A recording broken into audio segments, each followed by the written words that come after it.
Salam, hər vaxtınız xeyir. Artıq bildiyiniz kimi 18 fevral tarixindən etibarən Dövlət İmtahan Mərkəzi tərəfindən ali təhsil müəssisələrinə və eyni zamanda 11-lik kolleclərə sənəd qəbulu aktiv edilmişdi və mart ayının 5-nə kimi siz bu proseduru edə bilərsiniz. Və indi mən sizə əvvəlki videolarda 11-ci siniflərin qeyddən keçməyini göstərmişdim. İndi isə orta məktəbi 2025 və ondan əvvəlki illərdə, yəni 2024-2023 daha əvvəlki illərdə bitirmiş şəxslərinizi qeyddən keçmək lazım olduğunu göstərəcəm və təbii ki, siz ilk növbədə şəxsi kabinet yaratmalısınız və şəxsi kabinetinizi yaratmaq olduğunu mən YouTube-da sizə göstərmişəm. Oradan da baxa bilərsiniz. Şəxsi kabinet yaradandan sonra indi bu göstərəcəyim proseduru həyata keçirməlisiniz. Vüsət Əzizov YouTube kanalına daxil olub, burada videolar var. Videolara daxil olursunuz. Burada mən şəxsi kabinetin yaratmağını göstərmişəm. Deyim, şəxsi kabineti yaradılır. Oradan da baxa bilərsiniz. Daha sonra yəni kimin kabineti varsa, bu kabinet yaratmır yenidən, amma köhnə kabinet varsa, yəni əvvəlki dövrdə kabinet yaradıbsa, birbaş elə qeyddən keçə bilər. İndi bilərsiniz, kabinetiniz varsa, birbaş siz qeyddən keçə bilərsiniz. İndi kabineti olmayanlar üçün kabinet yaradaq, daha sonra qeydiyyat təkrarlayaq. Və daha sonra siz Google axtarış sisteminə daxil olursunuz və burada görürsünüz, axtarış yeri var. Bura biz DİM.gov yaza bilər, yaxud Dövlət İmtahan Mərkəzi yaza bilərik. Elə birinci açılmış xanaya daxil oluruq və burada görürsünüz, elə birinci yazıb bakalavriat, abituriyentin elektron ərizəsi. Bunun üzərindən vururuq və daha sonra burada yazır ki, abituriyentin və ali təhsil müəssisələrinin bakalavr səviyyəsinə qəbul. Üzərindən vururuq və burada görürsünüz, yazır abituriyentlər üçün giriş. Abituriyentlər üçün giriş hissəsinə daxil oluruq və burada bizdən istifadəçi adı soruşur. Yəni bu fin koddur. İndi sizə yenə göstərim, köhnə və yeni vəsiqədə fin kod harada olur. Köhnə vəsiqələrdə fin kod burada işarələnmiş son 8 rəqəmindən 7-sidir.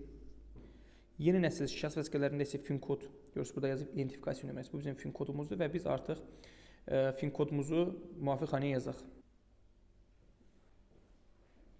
Və biz artıq fin kodumuzu yazırıq və daha sonra davam et düyməsini sıxırıq. Və burada bizdən parol soruşur. Həmin bu parol şəxs kabineti yaradan zaman sizin təyin etdiyiniz parol, həmin parolu yazırıq. Və daha sonra daxil düyməsini sıxırıq. Və ekrana belə bir yazı gəlir. Burada artıq sizin adınız, soyadınız, ata adınız yazır və siz müvafiq burada seçimlər etməlisiniz. Və burada bağlı xanası var. Bağlı xanasını vururuq. Və daha sonra ekrana belə bir seçim gəlir. Bunu izah edeyim, nədir bu?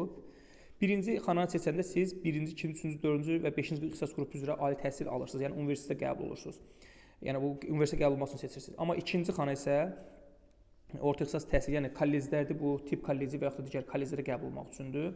Kim ki istəyir universitetə qəbul olsun, birinci xananı seçir, kollec istəyir, ikinci xananı seçir. Amma mən bütün abituriyentlərə tövsiyə edirəm, hər iki xananı seçin. Ola bilər universitetə hazırlaşırsınız, birdən az bal yığarsınız, yaxşı bal toplamazsınız. Ona görə heç olmasa kolleci qəbul olasınız ki, daha sonra kolleci bitirəndən sonra subbakalavr kimi də universitetə qəbul ola bilərsiniz. Yəni burada artıq xanaları seçmək istəyə görədir, amma mən hər kəsə iki xananın hər ikisini seçməyi tövsiyə edirəm. Və biz xanaların hər ikisini seçirik. Daha sonra burada sizin qəbul imtahanı verəcəyiniz bölmə, yəni Azərbaycan yaxud Rus bölməsi var və xarici dil, ingilis dili, rus, fransız, hansı dil istəyirsinizsə onu seçə bilərsiniz. Və xarici dilləri görürsünüz, burada seçib, siz istəyə uyğun olaraq həmin dilləri seçə bilərsiniz. Və artıq biz seçim eləyəndən sonra burada görürsünüz, var ərizəni yadda saxla, bir də var ərizəni təsdiq et. Ərizəni yadda saxlamaq vacib deyil, elə birbaş məlumatları doldurandan sonra təsdiq edə bilərsiniz, yaxud da ərizəni yadda saxlayıb sonra təsdiq edə bilərsiniz. Bunun heç bir fərqi yoxdur. Ərizəni yadda saxla, sonra təsdiq et və yaxud da birbaş təsdiq et. Bəzən deyirlər, ərizəni yadda saxlamadan təsdiq edəndə o sayılmır. Xeyr. Birbaş ərizəni təsdiq etsək də hər hansı bir problem yoxdur. Ona görə biz birbaş ərizəmizi təsdiq edirik və ekranda görürsünüz, ərizəni təsdiq etmək üçün bizdən 45 manat rüsum tələb edir. Ola bilər ki, siz ödənişdən azad ola bilərsiniz və yaxud məcburi köçkün şəhid ailəsi və yaxud da ki, Qarabağ müharibəsi iştirakçısı ola bilərsiniz. Ona görə də sizdən ödəniş tələb etməz. Ödəniş tələb etmirsə, yazılsa ki, siz ödənişdən azadsınız, rüsum ödəmirsiniz və birbaş ərizəni təsdiq edirsiniz. Yox, əgər ekranda yazırsa ki, 45 manat ödəməlisiniz, onda siz şəxsi kabinetə həm emanatdan ödəniş edə bilərsiniz, həm də ki, bir bankdan, yəni kapital bankdan və yaxud da digər bankdan ödə bilərsiniz. Və ona görə bir bank daha rahatdır və mən bir bankdan ödəniş eləməyi tövsiyə edirəm. Daha rahatdır, yəni kimdə hansı bank kartı varsa ondan. Və artıq ödəniş eləyəndən sonra biz ərizəmizi təsdiq edə bilərik. İndi biz ödənişi bank vasitəsilə ödəyək və ondan sonra qeydiyyatımızı davam etdirək. Və biz bir bank tətbiqinə daxil olaq. Təbii ki, təhlükəsizlik məsələlərinə görə bəzi hissələr görsənmir. Və biz bir bank tətbiqinə daxil olduqdan sonra orada ödənişlər hissəsi var. Ödənişlər hissəsinin üzərindən vuracağıq. Baxın, burada görürsünüz, ödənişlər var. Həmin bu ödənişlər hissəsinin üzərindən vurandan sonra bizə göstərəcək xidmətlər var, hansı ki, orada təhsil xidmətləri var. O xanaya daxil olacağıq. Və biz ödənişlər hissəsinə daxil olduq. Burada görürsünüz təhsil xanası var. Papaq işarəsi olan təhsil xanasına daxil oluruq. Burada Dövlət İmtahan Mərkəzini tapırıq, üzərindən vururuq. Və burada artıq biz fin kod və yaxud da digər sənədlər yaza bilərik, amma biz fin kodumuzdan istifadə edirik və burada fin kodumuzu daxil edirik və yaxud da mən sizə fin kodu göstərmişdim və müvafiq olaraq fin kodumuzu biz bura daxil etdikdən sonra davam et düyməsini sıxaraq prosesi davam etdiririk və artıq biz fin kodumuzu yazırıq və davam et düyməsinin üzərindən vururuq. Və burada görürsünüz namizədin adı, soyadı çıxır, kim olduğu göstərir və biz burada məbləği yazırıq. Yəni 45 manat bizdən ödəniş tələb edir, 45 manat yazırıq və daha sonra 45 manat yazdıqdan sonra təsdiq et düyməsi var. Təsdiq et düyməsini vuraraq biz artıq balansımızı artırmış oluruq və artıq görürsünüz biz balansımızı artırdıq və burada detallar hissəsinin üzərindən vuraraq görə bilərik ki, burada bizim fin kodumuzu göstərəcək. Yəni bizim artıq balansımız 45 manat artdı. Və artıq biz balansı artırdıqdan sonra görürsünüz burada yazır ki, 45 manat artıq bizim balansımızda var və biz burada razıyam təsdiq et düyməsini sıxandan sonra bizim artıq balansımızdan 45 manat çıxacaq və biz ərizəmizi təsdiq etmiş olacağıq. Və ərizəni təsdiq etdikdən sonra ekrana belə bir yazı çıxır. Siz xidmətdən razı qaldıqsa bunu ulduz verirsiniz və daha sonra göndər düyməsini sıxaraq prosesi və artıq 5 saniyə sonra ekran bağlanır və biz prosesi davam etdiririk. Ekranda görürsünüz artıq bizim ərizəmiz təsdiq olundu. Bağlı xanasını sıxırıq və ərizəmizin təsdiq olunduğu tarixdə burada öz əksini tapmışdı. Yəni biz artıq ərizəmizi təsdiq etmişik.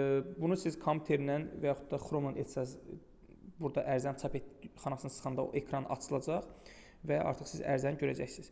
Və iPhone-da Safari ilə açanda bu PDF formatında göstərmir.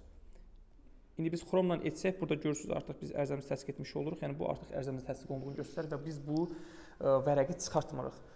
Bu vərəq sadəcə bizim ərizəmizin təsdiq olduğunu göstərir ki, biz universitet yaxud da ki, kollecə gedirik və əvvəlki illərin məzunları, yəni orta məktəbi 2025 və ondan əvvəlki dövrdə bitirən şəxslər buraxılış imtahanını 19 aprel tarixində verəcək və imtahana təxminən ən azı bir 5-7 gün qalmış buraxılış vərəqəsi Dimqova saytında olacaq və həmin saytda siz buraxılış vərəqəsini çıxardasınız. Yəni buraxılış vərəqəsini siz özünüz artıq çıxardıb imtahanda iştirak etməlisiniz. Bu şəkildə artıq biz qeydiyyatı təsdiq elədik.